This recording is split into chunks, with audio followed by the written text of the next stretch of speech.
Good evening and welcome to the pre-match preview for Hearts. This is the Rangers Rabble, sponsored by Zenith Coins. I always forget to mention them. It's just the Greasome Twosome tonight, pre-match. So I'm joined by Scott. How you doing? I'm okay. Just okay. I'm okay. I've got Rangers game to look forward to, so I'm okay. Listen, only positivity today. So all right, dive straight in with the starting 11 that's just bumping across the bottom there. McGregor in goal, Tavernier, King, Davis. Surprise inclusion, maybe, seeing he was subbed at the weekend. Barisic, Tillman, Lundstrom, Sands, Motondo, Kent, and Cholak. Actually, just on my comment there, I just want to jump straight in there and ask you a question. Just see what your thoughts are on Davis's inclusion. Is it an inclusion, or considering he was taken off after an hour at the weekend? I think I was just precautionary. If it wasn't, then it was tactical. It's one of the two, and it wasn't anything else. It's just taken off the sake of it. So I think, like any players, in the past, he maybe playing an injury, but he doesn't really want to play anybody else because he can't really. So maybe he's playing through an hour. Maybe after an hour, he thought, I can't go any further, and he didn't want to keep playing him because he said we've got 2 more games coming up, and hopefully during the break he gets a bit more fitter. But I don't know if he was taken off for any other reasons. Then I'm as baffled as the next person. Yeah, I mean I think there's a few discussion points on the actual squad itself, and we've got Motondo coming in again, who's more than likely going to be playing on the right. Unless, of course, could Gio spring as a surprise and switch him and Kent round? I don't know why two wingers can't swap sides during a game anyway. You see other clubs doing it. Like, we'll play this side when they'll swap the other side. Why do they have to stick in why do they have to stick in a certain formation? Just swap over now and again. It gives a fullback something to think about if I'm playing against somebody else. So I don't know. Kent's not been up to scratch, as we all know. So, but he plays as usual. Matondo, he probably deserves a run because there's nobody else here. But he has to perform. To me, he's not good enough. But that's just my opinion. I don't know. I just think looking at the lineup, it's the same as usual. And I think to me, Gio's just constantly keep trying the same thing until it works. Do you know what I mean? It's like I'll just keep doing the same. I know people say injuries and stuff, but even if they didn't have injuries, that wasn't working. So I just think he's just trying the same thing. Looking at the bench, there's not a lot, but you take out Kane, who do you put in there? Probably. Well, actually, so I just want to wish everyone a very good evening. I can see all your comments. I'm not going to bring up all the comments saying good evening, but a good evening from us both. Interesting, Shimo. Who should you bring in? Well, the man of the hour. What about Scott Wright? You only play Scott Wright in big games. Big game player, never let us down. He got his sort of final European Europa League, Napoli away. I don't know. Exactly. I don't know why Scott Wright's not playing. He doesn't let us down. I know he's not getting quality in the final third, but he gives a bit more defensively than Kent does. So I don't know why Kent's not been dropped. That's a question tough to ask the manager. I mean, Scott. I mean, that's Scott. That's interesting choice of language, but the sentiment probably remains a little bit the same. You can't disagree with it, but sometimes if you're poor, you need drop even for your own sake, because I think Kent's just frustrated. He's banging his head off a wall, but so are most of the fans watching him. All right. Well, in my opinion, I think we've said this before. I feel like there's a lot of players in our team that play with shackles.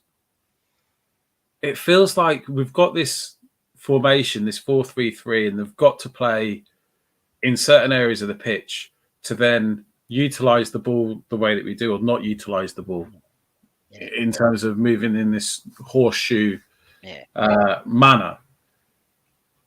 I can't help but feel Kent's a victim, like a real victim of that. That and maybe the contract situation.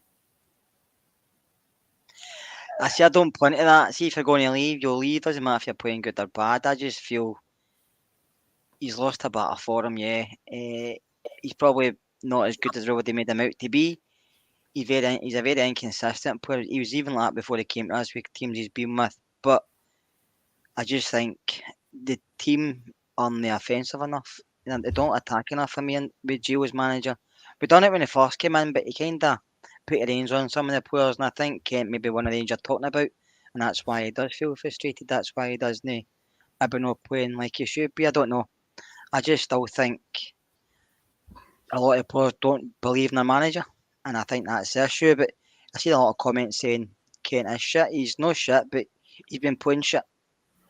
So he probably does deserve to be dropped on that basis. But he's not a bad footballer. He's just very inconsistent footballer. Yeah, I mean, we can go around in circles and turn around that he and fairly say he should be dropped, but we're faced with the same issue that we've got Matondo and Kent and Scott Wright are our three available attacking wide players. There's not really much you can do with that. And touching on Gio's press conference, and I kind of feel like this is the first time he's almost losing his cool when he speaks. He's definitely getting shorter. His responses are less patient, more bitey. Do you think that's actually going to have an influence on the players? And maybe, hopefully, they might come out fighting today. I don't know. You could be right. I think it's a toss of a coin what we see tonight, to be honest with you.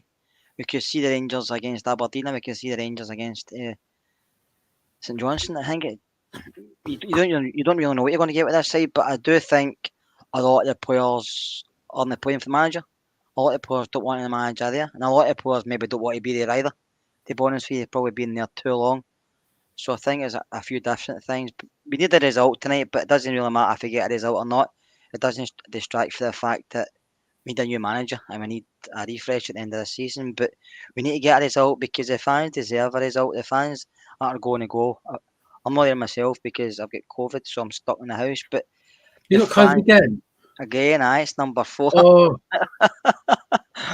So the fans who are going tonight, it's not a great night, but the fans who are going tonight deserve a performance, especially ones who have watched them week in, week out, and they don't know what they're going to end up getting, but they go anyway because you take the good with the bad. At the moment, it's been awful, but you still go because you're a fan, so you have to take the good with the bad. Talking about the fans, and obviously it's today's our opportunity to pay our respects for remembrance. And I've seen a glimpse of the TIFO, and it looks outstanding. What do you think the atmosphere beyond that is going to be like tonight? I think this is a really interesting one, actually. What we're actually going to experience from the stands? I think it'll be fine at the start because obviously if you get silence, they'll probably, like what we said the other night, probably use a cannon. And Rangers fans will thoroughly respect that, and like they always do. And maybe you hear a pin drop, but after that, depending on how they play. I mean, Hearts aren't in any great shape, so I expect Rangers to win tonight. But I expect a more difficult game at the weekend. But it depends how the game goes. We'll watch it and see is it going to be so passive and not a lot there. Are they going to like maybe done it against Aberdeen when we lost a goal? You thought here we go, but for some reason they took their foot off the gas and went for Aberdeen's throat and they eventually get the 4 goals. But I don't know, Scotty. I don't know what to expect for this Rangers team.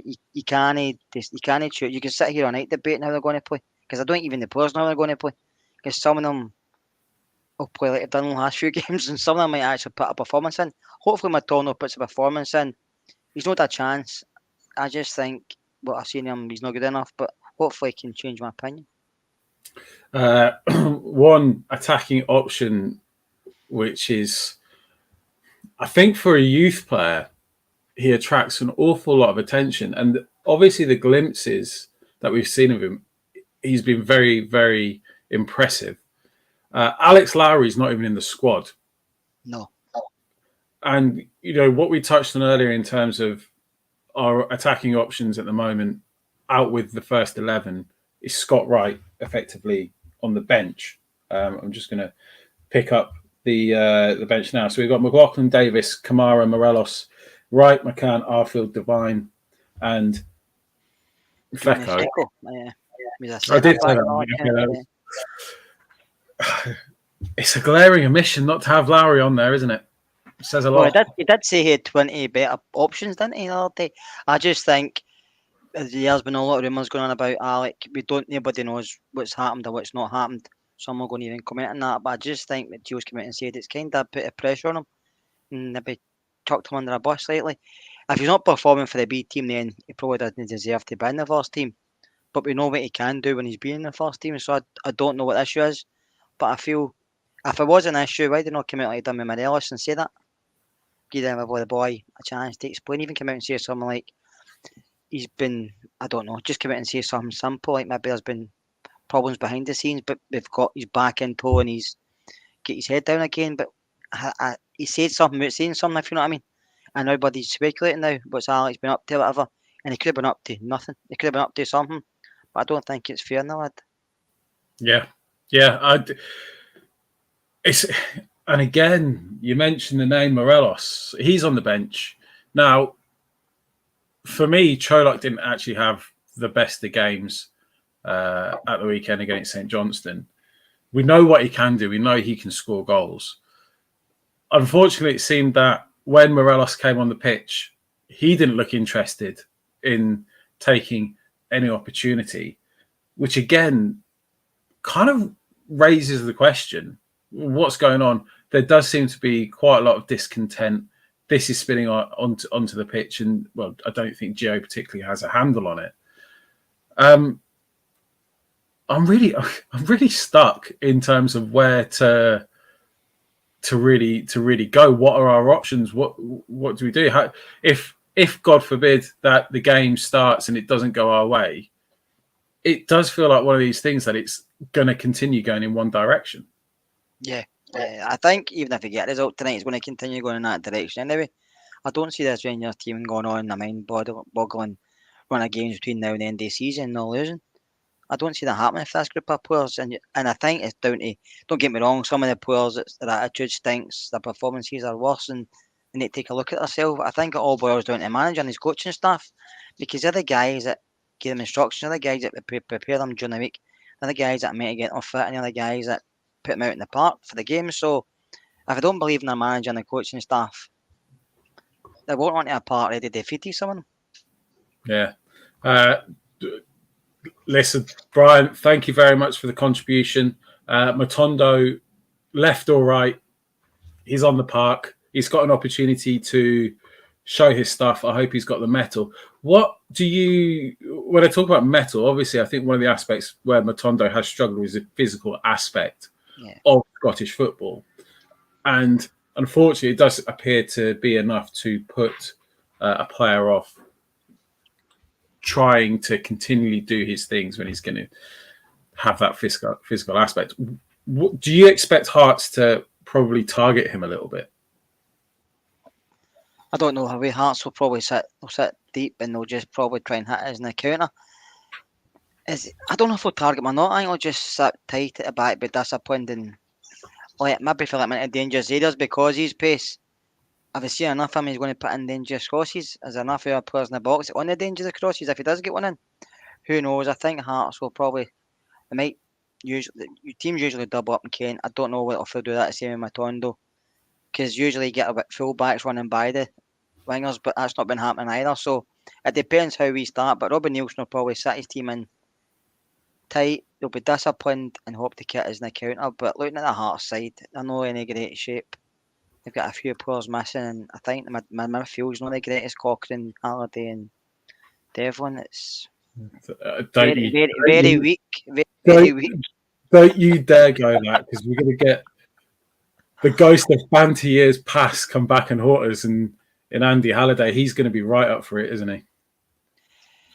I think he will be, just because he'll probably say to Rangers, "You shouldn't let me go." But Andy was great when he was with us, especially in the Championship.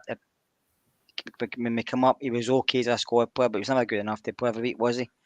But he's one of these guys. He was a fan that got to play with his team, and to be honest with you, that's all he'd want to do. But he done it, and so good on him. So it's good to see him still playing my Hearts and getting about. But I don't know if he'll score tonight, but I'm not going to say any more because he probably will. I'm going to hold you on that. Mel, how are you? Thanks for the comment. Scott, look, I've got my opinion on this. I think there is, if we don't win, I don't see a way back. I don't. And maybe by this sheer grace of the proximity of Saturday's game against St Mirren, he might get that. But surely if we don't get maximum points from the next two games, irrespective of the order, he's gone.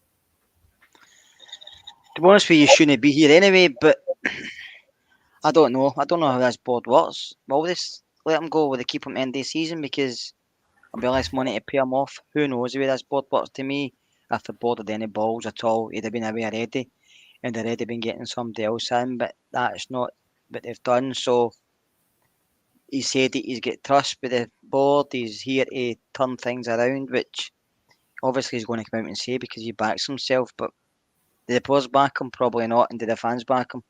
I think it's tide his turn. I don't think the fans back him either. So I think no road is out, but when? Who knows? Do you think,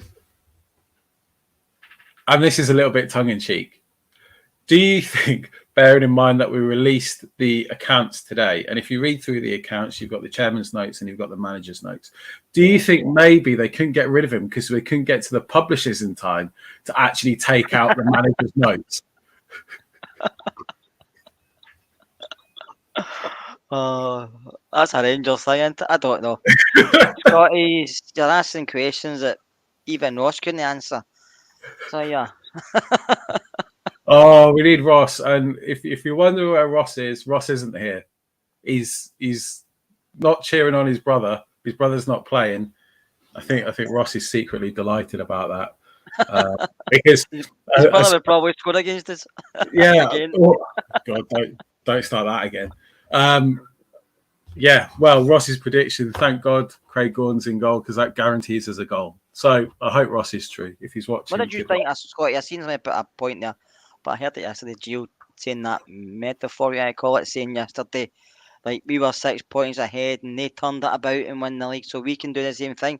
Why would they use that analogy, using us as dropping 6 points for them to win the league? Why would they use that yesterday on his press conference? I don't know. It's the old... I used to use that as a mentality thing, as a way to not give up, particularly when playing golf. If you're like, I don't know, 4 down at the turn, you're thinking, right, I can do what they did to me. I can do them to them in the back line. I don't know what Gio sees to think that what his side are producing on the park has the capability to turn around, because it's going to take a monumental shift in results and performances and mentality and energy to even get close. And we're staring down the barrel of a gun because we've got this break coming up and it could either completely reset things. Celtic can come back and fall apart. Well, history dictates that won't happen. Or we can come back and, dare I say it, fall apart. But this feels like we're falling apart now. So maybe a reset will be good and it'll give us an opportunity to essentially start over again, give us a bit of a clean slate, go into that old firm game at Ibrox and beat them. But at the moment, it doesn't feel like that. And it also feels like Gio isn't addressing the situation to be able to facilitate that reset. He doesn't seem to be able to refresh the whole thing. It just feels like a continuation of the same thing. So I think we're just going to come back and be faced with the same issues and the same problems, but with players returning from injury. If you're pinning your hopes on keeping the same style but plugging different players into it, we're on to a hide into nothing. Do you think if we come back and he's still there, which I think he will be, but then no firm game comes up and we get beaten or even well beat, the board can't keep him after that, surely? No. Absolutely. It's a fear. If we set up the same way, in this lethargic way, where we like to pass the ball around in a really predictable manner, if we know what's coming as people who do not analyze and scrutinize a football team the way, because we don't have the facilities or the expertise to do so, Celtic, whatever we think of them, have these analysts and these guys, and they'll be able to identify the way that we play, particularly at Ibrox. And it's so predictable, so they'll know. So predictable. And if they've got anything about them, they'll be able to pick us off quite comfortably. They'll take that better side than us at this moment in time, just because of the way we play. Absolutely steamroller. Absolutely steamroller us. And if by some miracle that Gio's expecting all these players to come back from injury, and how many games do we have before the old firm game? Like two or three, maybe. I think it's 2 or 3 when we come back. We come back in the 17th, don't we? Yeah. If he expects these players to come back firing straight away in time for that old firm game, again, he's deluded. Yeah. He's completely mistaken. Yep. So do you think maybe the board are holding on to him as well because they don't have a replacement ready and they don't know who to go for? Listen, if anyone's going to speak about replacements and football director of football infrastructure, it's you. There is not to do with me. No better man who has worked with him on a day-to-day basis that knows how Ross Wilson works. So I reread the notes that Ross Wilson made when we appointed Gio. Apparently this Gerrard thing came out of the blue.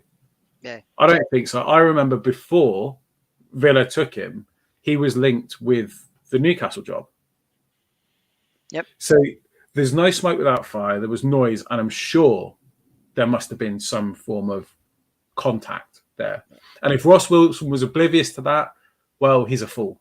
Yep. So therefore, to have no backup and say that this caught him by surprise, but we had a shortlist and Gio was always on it, that just tells me that he had he knew which managers weren't available. That's not a shortlist.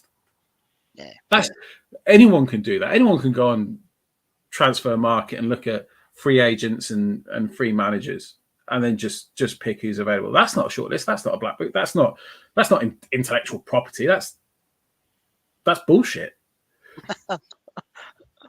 And then to be, in theory, what feels like a very similar position. I just want to say I can see all these notes coming in and they're comments flying, and they're absolutely flying. And I will try and pick some out, but it's quite difficult. There's only 2 of us. And to feel like we're approaching the same situation, do I have any confidence that Ross Wilson knows or can identify a manager? No. Do I think he's got a short list? Absolutely not. He's just going to be like, which way's the wind blowing? I'll head in that direction.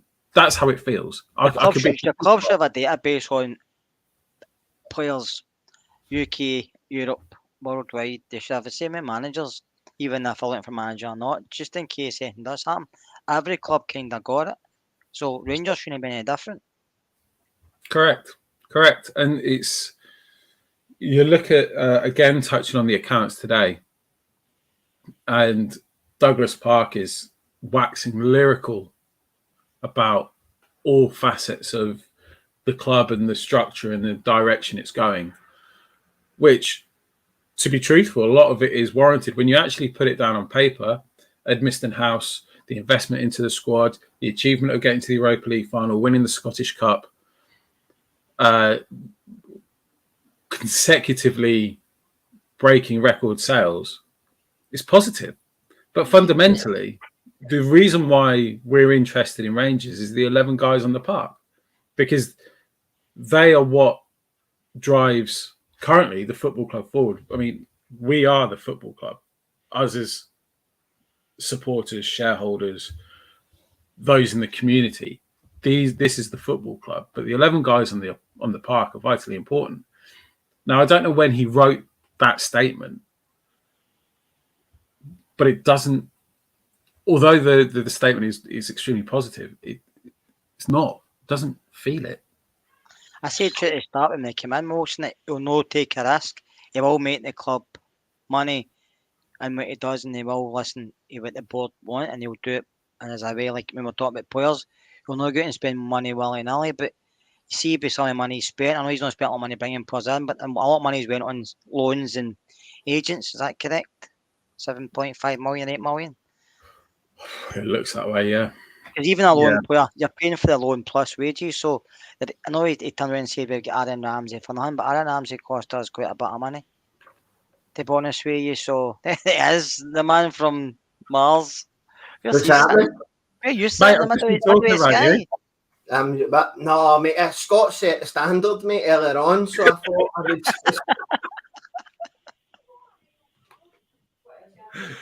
Mate, that's a belter. What have I missed? Mate, I was just talking about you, how delighted you are that Craig Gordon's in goal. Aye, absolutely delighted. Guaranteed goal.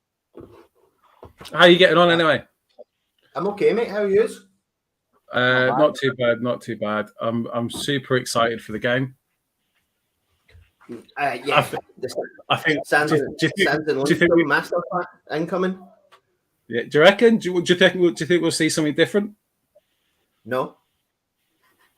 I think we'll see the exact same as what we've seen against St Johnstone, with the two sitters and the two fullbacks hanging back. Feel a bit like Fred Stone, so I'm going to take this off, man. I think we'll win, Oscar. I think Hearts are in a bad way, then. Aye, they are in a bad way. Okay, I would agree. I think St will take something for us. Ah, well, there you go. That's you. Just brought me back down to earth for a bump then, Kerr. Is that what it is? Aye. That's how much confidence I've got in this team, or the manager, I should say. What happened was I went on to Twitter there and I saw it was you two that were on, and I thought, fuck, we better give reviewers something better than that. So I just dived in at the last minute. I've been messaging you. I've been pining for you. What do you reckon to Matondo and Kent? He's not really get many more options, has he? Now that Sakara's injured, Scotty. I'm surprised he's not hit the Scott Wright button. That's usually his go-to, in it. But Matondo, as I say, I think he deserves chances in a sustained run of games, but I would definitely think he looks better coming off the left. So I would have maybe played him in the left side, because I still don't think I still don't think Kent is worthy of a start in this Rangers team, to be honest. But you were going to say I was, weren't you? Listen, see anybody that gives it their all for three halves, honestly, outstanding. Fantastic. I'm fit as in. Do you know? What was I going to say? Do you know what? I find it absolutely baffling that Alex Lowry is just being completely ostracised and packed out of the squad completely, considering the precedent set by other senior players in the squad. And we can actually, we're not going to name names, but there's well-known senior players that don't exactly have the best attitude, but continually make the squad. And it feels like an 18, 19-year-old kid has just been made an example of. Well, Alan McGregor's made a career out of being out on the Swally and getting pished and making an arse of it, hasn't he? Morelos, as I put in the group chat the other day, we were playing Europe on a Thursday and he was out head to toe in Gucci in Sanctuary on a Tuesday night. So it seems to me like a scapegoat. Young guys will make mistakes, but to be fair, seemingly he had an absolute bomb scare last night for the B team. So maybe he's not as fit as we think he is. But what I would definitely say is he's worthy of a place in a 20-man squad for me. Regardless of if the rumours are true and he went out on Saturday night because he wasn't in the squad for Sunday. Why would they not be able to go out on a Saturday night if he's not in the squad for the Sunday? That doesn't make any sense to me. No, I know. Yeah. John, thank you very much for the donation. It's very much appreciated. I'm not too sure about that picture though. That's it, mate. That is the best picture on the Rabo. Every time that comes up, I just go into my bath, strip off, look in the mirror and go, I'm not quite John Batchelor standard yet, and just put a cap back on and a hoodie. Oh, do you know what? I was only going to do this for half an hour, but now you've come on, I might eke out for another couple of minutes. Ross, give us something positive. Gets his Tesla soon. It is coming by Santorini as we speak here on the big ship. Listen, I think I'm similar to Kerr. I think we could turn Hearts over tonight, to be honest. I think we could beat them 3-4-0, but then it's the game at the weekend where you're going to the wee stadium and the playing the wee team, and we just don't look as if we get up for it. See if a team's going to sit in against us, we don't look as if we know. The horseshoe no worky, as they would say. Whereas when Hearts come to players, the horseshoe might drag them a bit further forward, which then allows for the ball in behind from Atondo's pace. So, Ross, if we get a result tonight, does that give you more time, as a drink he should still not be there? I don't think he should be there, Kerr. I don't. I've been quite open in that. Any Rangers manager who goes to Parkhead 2 games in a row and gets scudded 8-0 on aggregate doesn't deserve to be the Rangers manager. Any Rangers manager who gets absolutely scalped 6 games out of 6 in the Champions League with inconsistent league results in between that as well. See, to be honest, at this point in time, I don't see him going at all. I think if he was going to go, he goes at the weekend. So I think he'll get to the end of the season unless Celtic does in January, which is a big possibility. Aye. But if you've got to trust Ross Wilson, I think you could be at the end of the season. Yeah. Right, on that note, get your score predictions in. I want to see some predictions. Ross, what's yours? 3-0 Rangers. Cholak first goal scorer. That's my positive result, but I'm telling you right now, Andy Halliday will score. It's the big boss level of the ghosts of banter years past. We've had Jason Holt. Who was it at the weekend? Nicky Clark. Andy Halliday. Comes in freeze, mate. I'm telling you. Oh, C-Max. If you say, oh my God, there is not a lot of positivity. Check this out. 1-1, 2-2. Kyrie Muncher, thought better of you. Scotty, I've got this theory, Scotty, that see when you look at Rangers fans and how down we are on the team, and when you see the team lines, surely the players are the same. See when he puts the team up on a board and the players go, fucking hell, man. Exactly same again. No change. Surely that gets the players feeling the way we're feeling. Surely it does. Well, we're bored watching it. They must be bored playing it. And I think that's half the problem. I said to Kerr at the start, it just feels like the whole team are playing with shackles on them. Yep. And it feels like it's interesting that I said I felt like Fred Flintstone with that tie down minute, because Adam McGregor and Craig Gordon both went to school with him. So that's outstanding. That's absolutely outstanding, man. I think it'll be. I scored as 3-1 to Rangers. I think Kent will score, and I think McGregor will let one in as usual. There you go. I said you say 4-0. I'm going to go with 4-0. I don't think it'll be pretty. I don't think it'll actually be a 4-0 game. I think Hearts will put up a good fight, but I think they're struggling as well. So I reckon we'll comfortably win. Listen, I'm gonna leave it there. Let's go and enjoy the game. Have a beer before it. I think we'll be good. Relax. Hope the players have a beer too. Ross I don't know. Right. Ross is joining me at halftime. We're gonna have something positive to talk about at halftime. These are Lidl's own baby beers. 10 for a fiver if you're looking. Aldi also do a version. They're quite nice. 4%. Would drink again. Nice and light for a school night. You try to get maybe a new sponsor. Who, Lidl? No, the beer. Because we go shopping for players in the Lidl versions of places doesn't mean the Rabo are looking for sponsorship. I call it a Ross Wilson sized bottle. Aye. Right. On that note, enjoy the game. See you at half time. This is not happening. We're still here. I know, yeah. I don't know